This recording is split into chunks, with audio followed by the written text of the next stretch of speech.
Peace, what's going on? It's your girl Layla Lockwood, your favorite trustee, and I wanted to shoot this quick video here. I want to really break down revocable trust. I'm only going to talk about revocable trust. I'm going to talk about why people get revocable trust and how it has not helped people, okay? And this is going to be based on not only just seeing other people's situations, just also understanding when consulting with other attorneys, and as well my own perspective, okay? So before we get into it, I want to put my legal disclaimer here. I am not an attorney. I don't present myself to be an attorney. This will not constitute as legal advice. I am an economic activist and advocate. So with knowing that, if you want to catch all the videos that just kind of breaking down a little education, some entertainment, also from my own personal journey, don't forget to subscribe, hit the bell, like, share, right? Share this information to your family because it is critical during this time. Let's talk about revocable trust, okay? Now, when we're looking at revocable, the root word right then and there, revoke.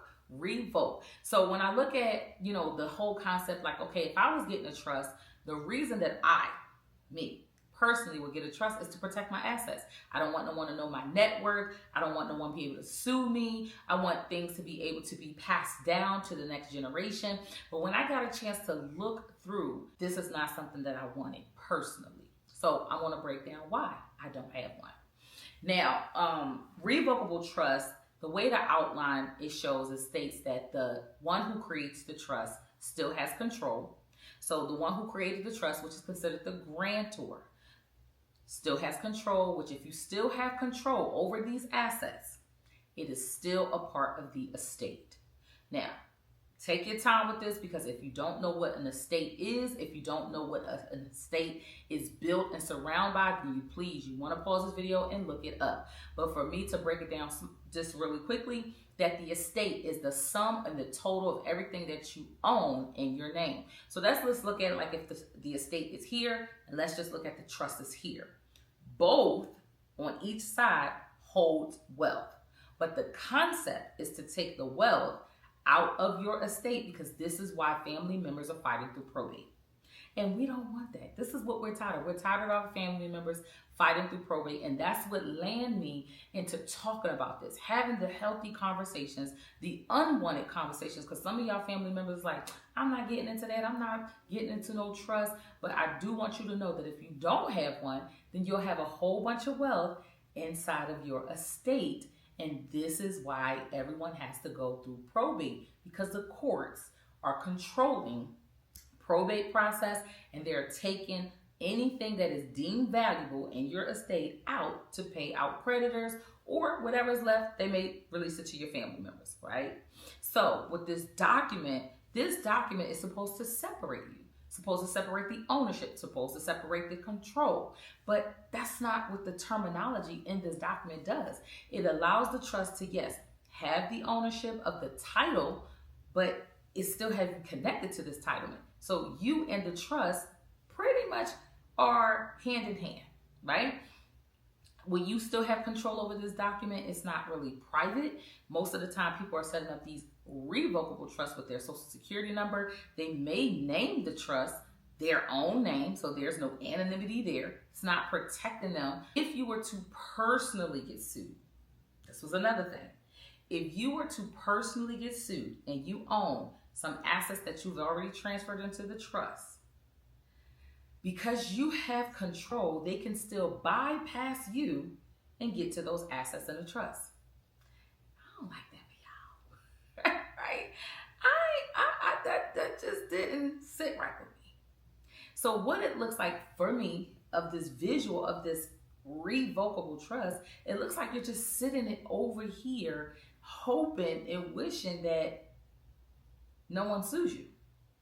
Hoping and wishing that in the event of death, that what your intentions are will remain the same. But that's not what happens. Even if you retitle your assets and transfer it over to the revocable trust, in the event that you die, yes, the person that has the control, which was the grantor that created the trust, and let's say you listed trustees in the trust, a successor trustee, right? What happens is, no, you will no longer have control because the event of death has now come. This trust now becomes irrevocable, but meaning the person that had the control no longer had the control because they died.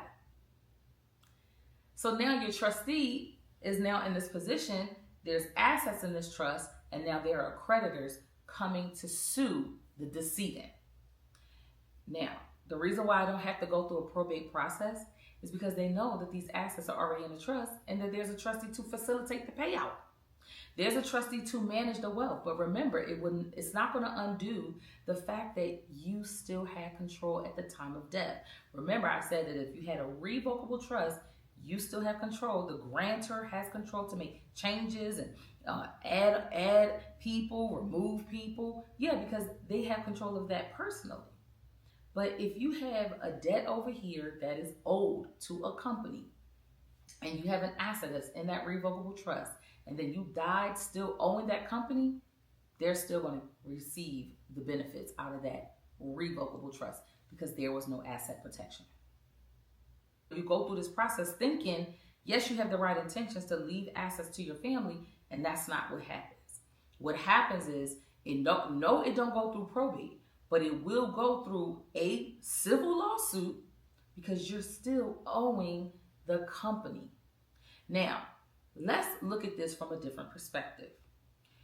When you have assets inside your trust, when you have assets that's still listed inside your estate, all the company had to do is sue the estate.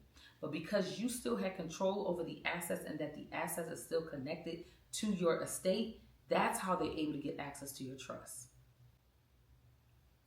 When it comes to irrevocable, when people say, oh, you gave up control, you no longer have access to these assets because the trust own it, that is a better position because once you take it out your name, it is removed out of your estate and put into the trust. Now, some of you guys may not fully understand what I'm saying. Some of you guys, it may click for you. And some may be like, dang, she giving up the game. Because some of you guys benefit on the fact that people don't know this. All right? But when it comes to your family, when it comes to your legacy, you want to know, what am I actually doing this for? And how am I going to ensure that my children's children receive the benefits of what I amassed in my lifetime, whatever that may be. If you say, oh, I'm not wealthy, I'm not rich, I only have this, I only got this one bank account, I only have this life insurance policy, then you want to have an asset protection trust to protect that. If you have a revocable trust, it can be sued. And then on top of that, by state law or trust law, the trustees are going to have to pay out of the trust. It becomes irrevocable. No one can make the changes that was already in place. Now, if you're saying, well, I've got a revocable trust and I want to make changes, what are the changes that you want to make? Because if you had a irrevocable trust and you had a trust protector, you can appoint an overseer and say, hey, I need you to make the change. I need you to go ahead and update the trust. I need you to, hey, fund the trust, transfer this asset into the trust. Hey, I need you to do these things. Now, a trust protector can do that as well. I talk to a lot of people, and when they have revocable trust, they don't even be making no changes. Most of the time, they appoint their attorneys to maybe be a trustee, but they don't even know when they need to make a change. And that's what I want you guys to get better informed on having this document. Once you have a trust, your whole mindset should change. The way you move should change. The way you sign should change. You should not still be operating the same. I've seen so many situations where people have a trust and they still got assets in their name. They're not knowing when to transfer the asset, how to transfer the asset to make sure that the trust is fully funded. Can you imagine someone creates a trust that is completely empty? Do you know when you set up a trust, the trust is empty. There's no assets in the trust. So there's no value in the trust until you fund it. Depending on what your intentions are or what the purpose is for you creating this trust, you want to have that written out. I covered this story before, and I told you guys to keep an eye on this when OJ Simpson created a revocable trust 2 weeks before he passed away. This was back in 2024. We are right at the crack of 2026. Timestamp for this video, right? 2024.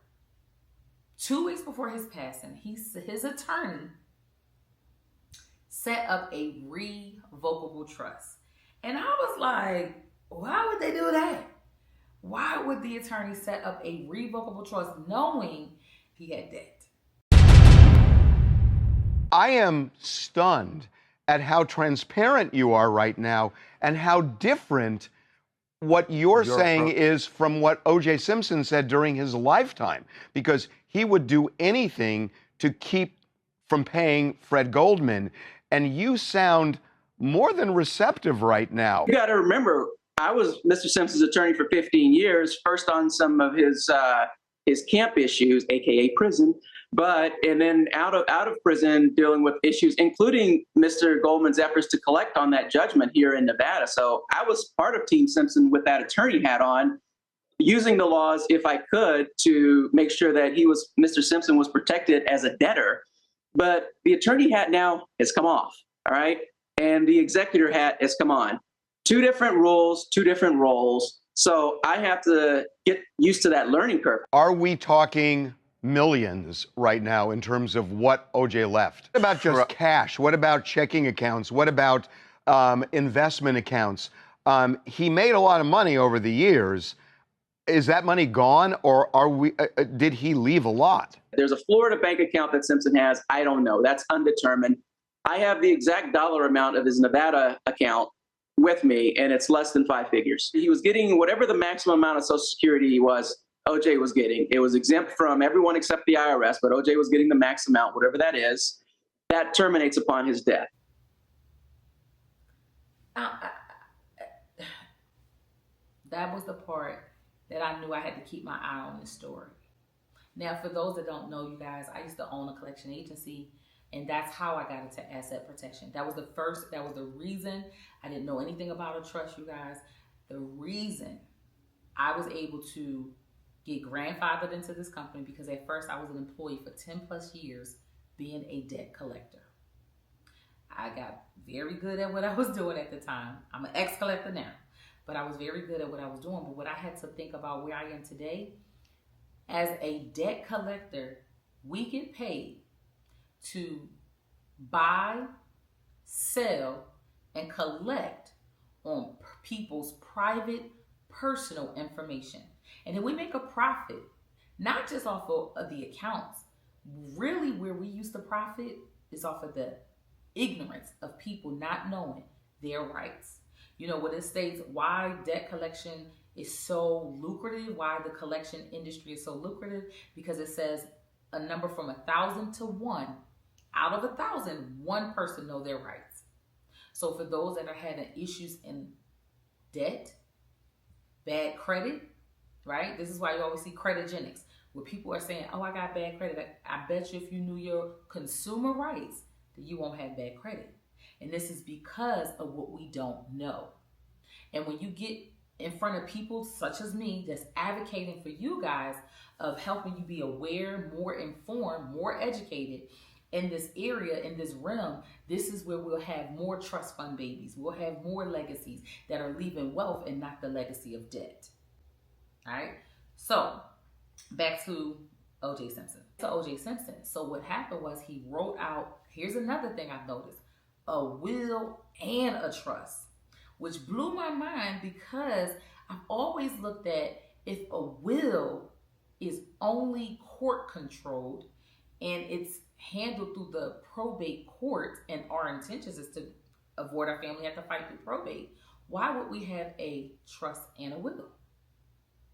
Now, if you read the full details of a will, so if you're watching this video, you have some aunties, some uncles, some grandparents, your grandmama and your granddaddy, your elders, and they have wills, or maybe even you watching this and you have a will. I need you to pull it out, and I need you to look at all of the areas of it. Debts and expenses.